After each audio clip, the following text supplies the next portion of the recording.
People, deluded, I'm back again, YouTube's and Golo Kante. Now, I'm sure a lot of you see my video in regards to the progress check of our players, or once upon a time talented young players were at the club.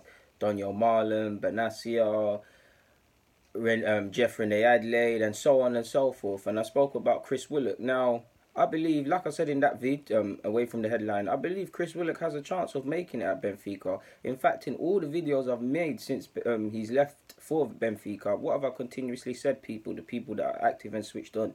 I've said they haven't given him a 5-year contract for no reason, so clearly they believe in him. Obviously, I like to see young players depart and go join another team domestically, much less go abroad. I believe it shows a lot of character, like you're seeing with Sancho and Wilock. But the problem I find myself is that people think just because you go abroad and because you're now getting your wages in euros as opposed to pounds, means you're immediately gonna be a superstar. As soon as you come off the plane, you're gonna play and stuff. It's not that easy. They don't just say, okay, you as a talented player at this club, you've got a Burgundy passport, come and play in our first team. You still have to work. Benfica is a club that relies on youth players to make money for them. You see many a times you've seen players. The first ones that are in my head, Matic, Lindelof, and probably what's my man's name, David Luiz. Their players are brought up domestically from the best regions of Portugal, the best clubs, and brought to Benfica to develop, or their scouts are finding the best South American talent.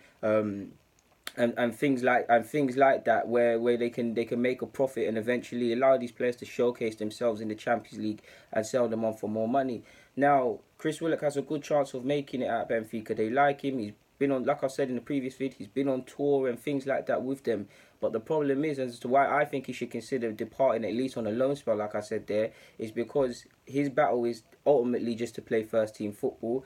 Benfica are a big club trying to win leagues and compete in Champions Leagues, and it's still a melting pot there. You've got João Felix, Luiz, Mbolo, I can't say his name. There's many young players dotted around in it, so he could have went out on loan, displayed himself, and then came back. He needs to add goals and assists. Last season he played very good, but the stats don't do him justice. And like I said in the previous vid, he's actually upgraded that so far.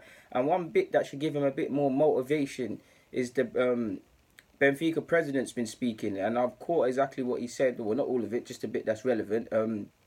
He's actually said Benfica wants to fight to become European champions again. We need to be brave and audacious to give them playing time, and we've got the right man in Raul Victoria for that.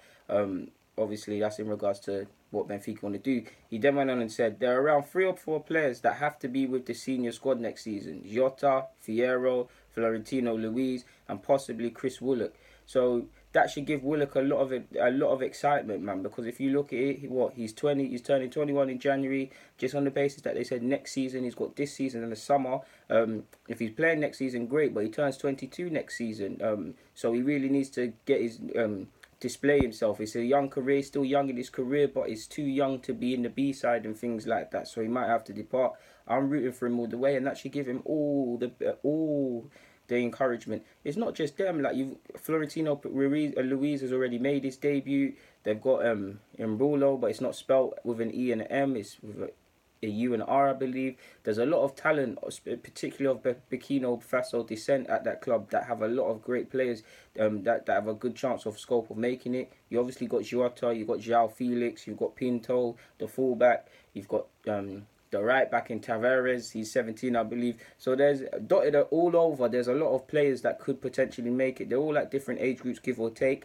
But sadly, Wilock, well, it's not even sad. The thing that goes against him is that he's in the creative positions, the attacking positions, where you need goals and assists, and you need to display a certain amount of dirt so you can stay into the side. And it's a melting pot because he's going against Felipe, Felix, and all of these sort of players. He's competing against players that are probably held in more high regard at Benfica. But I mean, if the president is rating him, we know they rate him. But if the president is saying possibly, that means he might not be the first, second, or third name on people's lips, but there's a chance. And he showed enough courage to move to another country at a young age and live there and things like that. He will probably show the same courage in a fight for Benfica, for a Benfica future.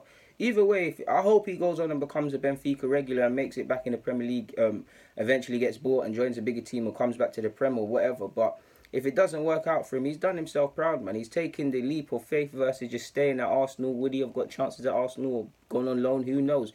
He's been at Benfica, different language, different country, different way of coaching and all them things. And it's made him a better footballer and man. Obviously, I don't know him, I can't speak to him, but undoubtedly it probably has. I've got nothing more to add on that front, man. So I'm going to get out you guys here. But guys, DG, get in the comments, subscribe and do the rest if you wish. Out.